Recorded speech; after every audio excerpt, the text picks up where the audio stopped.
Hello అండి, నమస్తే అందరికీ. ఈరోజు నేను గుళ్ళల్లో ప్రసాదంగా పులిహోర గంగాళాలు చేస్తారు కదా, వాళ్ళు మనలాగా ఉడకపెట్టి చేయరు, పచ్చి పులిహోర చేస్తారు. అది చాలా బాగుంటుంది. అది ఈరోజు నేను మీకు చేసి చూపిస్తున్నాను. ఇది నైవేద్యంగా చక్కగా పనికొస్తుంది. ఇక్కడ కొంచెం పావు కప్పు నూనె తీసుకున్నాను. నేను 2 కప్పులు బియ్యం ఉడకబెట్టి పెట్టుకున్నాను. ఇందులో ముందరగా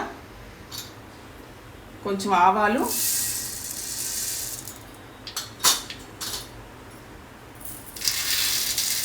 కొంచెం మినప్పప్పు,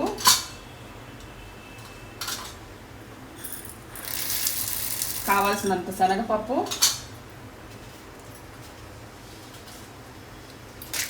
4-5 ఎండుమిర్చి, కొద్దిగా జీలకర్ర,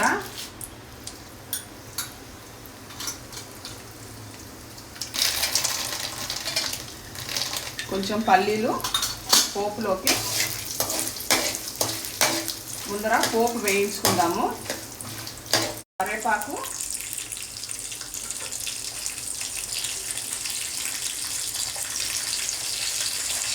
పచ్చిమిర్చి,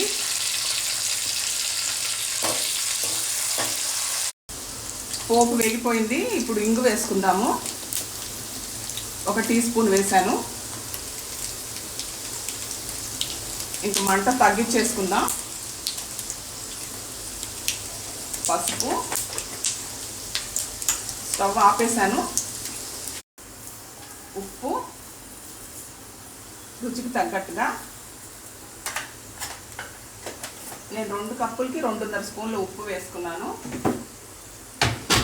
ఇది కలిపేసుకుందాం.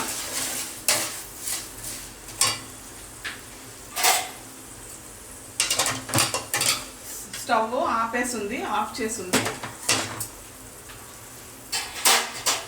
ఇప్పుడు ఇక్కడ 2 నిమ్మకాయలు చింతపండు తీసుకున్నాను. 1 కప్పుకి 1 పెద్ద నిమ్మకాయ చింతపండు సరిపోతుంది. నేను 2 కప్పులు బియ్యం తీసుకున్నాను కాబట్టి 2 కప్పుల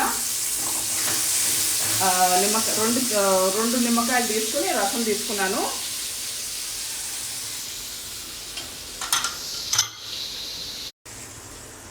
చింతపండు వేసినప్పుడు పులుపు పెరగడానికి చక్కెర వేస్తారు. అప్పుడు టేస్ట్ బాగుంటుంది. ఒకసారి కలిపేసుకుని ఇక్కడ అన్నము ఉడకబెట్టుకున్నది ఉంది కదా, ఇది అన్నం దీంట్లో కలిపేసుకుందాం.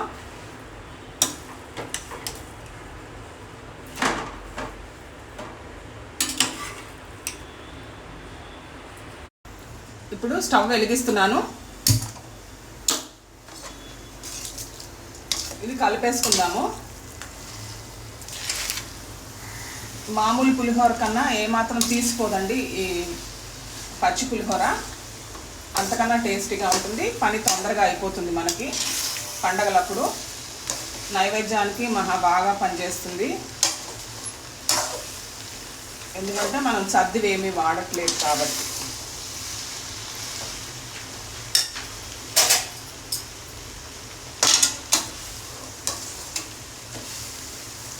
బాగా కలిపేసుకుందాము.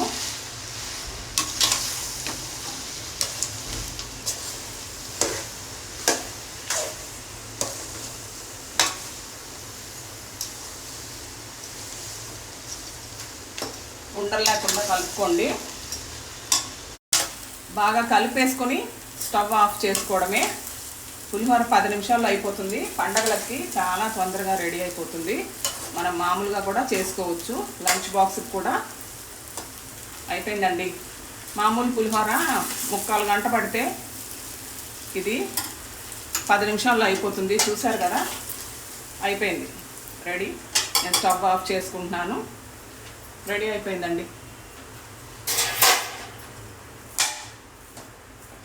చూసారా పచ్చి పులిహోర ఎంత తొందరగా రెడీ అయిపోయిందో. ఏమాత్రం రుచి తగ్గదు. ఒకసారి ట్రై చేసి చూడండి. Thank you so much. ఫైనల్గా ఒకసారి కలిపేసిన తర్వాత రుచి చూసుకుని చింతపండు రసం తగ్గినా ఉప్పు తగ్గినా కలిపేసుకోండి, బాగుంటుంది. ఇష్టం ఉన్న వాళ్ళు కారం కూడా కలుపుకోవచ్చు. అది పోపులో వేసేసుకోండి.